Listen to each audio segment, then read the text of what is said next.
রান্নায় একটু অমনোযোগী হলে যে কতটুকু বিপদে পড়তে হয় সেটা আজ আমি বুঝে গেলাম। আসলে কি জানেন, আমি যে এত বড় একটা ভুল করে ফেলবো আমি বুঝতেই পারিনি। হ্যালো এভরিওয়ান, আসসালামু আলাইকুম। সবাই কেমন আছেন? আমি আলহামদুলিল্লাহ ভালো আছি। আজকে আমি না প্রেসার কুকারে আলু সিদ্ধ করতে দিয়েছিলাম, আলু এবং ডিম একসাথে, কিন্তু এমন যে হয়ে যাবে আমি ভাবতেই পারিনি। আমার কয়টি সিটি দিয়েছিল না সেটা আসলে আমি ভুলে গিয়েছিলাম রান্নার জন্য। আর এদিক দিয়ে যে আমি রান্না মনোযোগী হয়ে গিয়েছিলাম, যার কারণে এই দিক দিয়ে কিন্তু ভুলে গেছি। দুই চুলায় দুইটা বসালে এমনই হয়। দেখুন একদম আলুগুলো ভর্তা হয়ে গেছে। আমার যে কেমন লাগছে তখন। যাক, তাও যে ডিম যে কিছু হয় নাই। আর আসলে সত্যি কথা, যখন আমরা তাড়াহুড়া করে কোনো কিছু করি, মনোযোগ না দিয়ে করি, আর যেহেতু আমি দুই চুলা দুইটা বসিয়ে দিয়েছিলাম, সকালবেলার সময়টাতে এমনিতে আমার অনেক বেশি তাড়াহুড়া লাগে। তখন আমি যে কী করবো, আজকে মনে হয় 35 মিনিটের মধ্যে আমি এই রান্নাগুলো শেষ করেছিলাম। 35 মিনিটের মধ্যে বলতে দেখুন, আমি একদম 8টা থেকে 8টা 35 মিনিট, তার মানে 35 মিনিটে আমি ভাত রান্না করেছি, 3টা তরকারি রান্না করেছি। ভাবতে পারেন?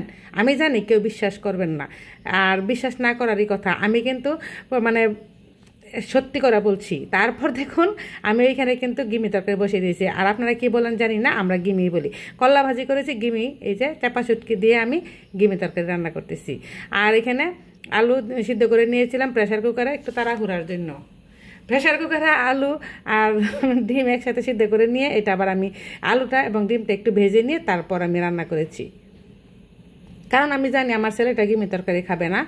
আর আজকে এত বেশি তাড়াহুড়া ছিল, এত তাড়াহুড়ার মধ্যে করে আমি আবার আমাকে স্কুলে যেতে হবে, এটা আমার মাথায় ছিল। কারণ ঠিক 9টার মধ্যে আবার আমাকে স্কুলে থাকতে হবে, কিছুই করার নেই।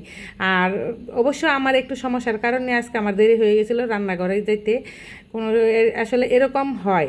আর কার কার আমার মতো এমন হয় বলুন তো? প্রেসার কুকারে যখন আপনারা রান্না বসাবেন, আপনাদের কাছে আমার একটাই অনুরোধ, অন্তত পক্ষে একটু হলে খেয়াল রাখবেন কয়টা সিজ দেয়।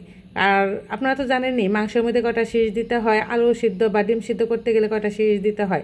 আমি এত বেশি অমনোযোগী হয়ে গিয়েছিলাম, আরেক কল্লা ভাজি করতে গিয়ে আমার মনেই ছিল না যে এখানে আমি ডিম এবং আলু সিদ্ধ বসিয়ে দিয়েছিলাম। যাক, তারপরও তো আমি রান্না করতে পেরেছি, এটাই আল্লাহর কাছে হাজার শুকরিয়া। এই সময়ের মধ্যে আবার যদি আমাকে একদম পুরোপুরি ভর্তা হয়ে যেত, তাহলে হয়তো আজকে আমার ছেলের খাবারটাই হতো না। কারণ আমার ছেলে শুধু কলা ভাজি দিয়ে খাইতে পারতো না, ডিম যে ভেজে খাবে তাও করবে না কখনো। এই জন্যই তো আমি বলি, একটা ছেলে না হয়ে যে একটা মেয়ে হতো, তাহলে হয়তো আমার কষ্টটা অনেকটাই বুঝতো। কিছুই করার নেই, যাদের মেয়ে নাই তাদের দুর্ভাগ্য জীবন আমি মনে করি।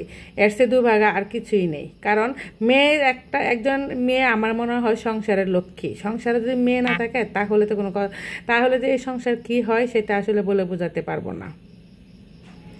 আর এখানে কিন্তু আমি দেখুন, প্রথমে কিন্তু আমি ডিম এবং আলুটা ভালোভাবে ভেজে নিয়েছিলাম। তারপর আমি এখানে একটু জিরা দিয়ে দিয়েছি। আমি কিন্তু ডিম দিয়ে আলু যখন রান্না করি একদম মাংসের মশলাগুলো সবগুলো দিয়ে রান্না করি, কিন্তু আজকে আমি তেমন কিছু দেবো না। কারণ ডিম আলু দিয়ে রান্না করলে মাংসের মশলা সবগুলো যদি গরম মশলা দেওয়া হয় না, তাহলে খেতে কিন্তু অনেকটা বেশি সুস্বাদু হয়। যাক, আমার মতো আর এমন অসচেতন হয়ে কেউ রান্না করে আসবেন না, আমি সবাইকে একটা কথাই বলবো। আর প্রেসার কুকারে যখন রান্না বসাবেন ঠিক মানে আপনারা একটু সচেতন হয়ে বসাবেন। এই যে আমার ডিম আলুটা কেমন হলো, আর গিমি তরকারির কালারটা কি লাল, তাই না? আজ এই পর্যন্ত, আল্লাহ হাফেজ, টাটা।